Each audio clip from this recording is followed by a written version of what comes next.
Oh my God, that was dreadful. Jesus Christ. Listen, football's great, man, but when you watch games like that, it just isn't. I didn't enjoy it. I enjoyed 1 to 2 minutes of that whole game, and that was it. Of course, Chelsea won, Fulham 0. I should be happy. We have 3 points. We are one. We won. But my God, that was just a stressful time. I think I've aged a couple years. Definitely got more grey hairs. That was so stressful, man. Where do I start? The game plan was evident for Fulham. They were gonna sit deep, and they were just gonna sit deep and put 5 men behind the ball, 6 men behind the ball, 7 men behind the ball.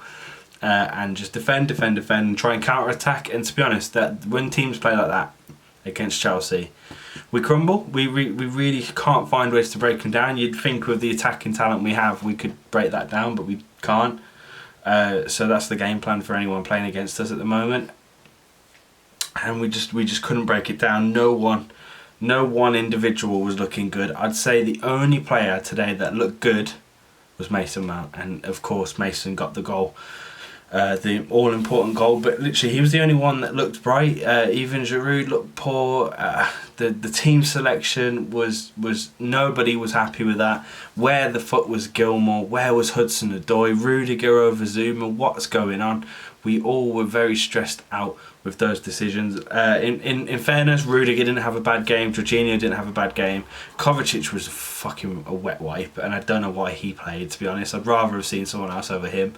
And then Hudson Odoi came on and wasn't given enough time to improve. Whereas if he started, he would have had that time. And I'm talking like we've lost this game. We haven't. We've got 3 points. We won 1-0. I should be happy, but my God, it was stressful. It's a good 3 points to have. Mason Mount, man of the match. He absolutely deserved that.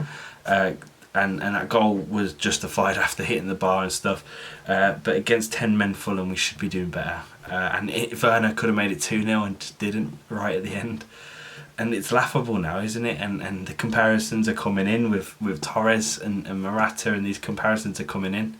And I'm finding it so sad. Like, I don't want to say anything. I don't want to criticise him. I feel terrible for the guy. But that's Timo Werner territory. That should be 2-0 and that should be the game over. But instead we had to endure another 2-3 minutes of Fulham maybe getting a goal. That's enough stressfulness. That's enough sadness for me. We got 3 points. It was a massive 3 points, absolutely needed. That takes us to 7th, I believe, just behind Tottenham. Joint points with some of the other lads around us. I can't quite remember, but we're on 29 points now. We absolutely needed that. We're back up where we should be, really. We shouldn't be 10th. We need to be a foot further up. We need to use this now. We need to go at Leicester, only a couple of days away. We need to go at that now and attack that with everything we've got. I think rotation will happen. I think Frank maybe had the Leicester game in mind, thought this one would be easier. Fulham didn't make it easy, of course, but that's what I think will happen now. Maybe some rotation will be needed. Havertz might play because he didn't get any minutes today. Yeah, that's it. We got 3 points. Let's try and be positive. Let's go forward. We got 3 points. Mason Mount got a goal. That's quite important for him. He said himself he wishes he had more goals. That was the goal for him. He got one against Morecambe as well, of course. So it's a positive. Overall, it's positive. It was just horrible to watch and to look at Twitter as well. It was pretty rubbish. But yeah, that's it from me. Thank you for watching. Really appreciate you watching this far in. If you have and you haven't liked the video, please do. And if you're not subscribed, we'd really appreciate if you subscribed. And of course, tell your dads. Cheers.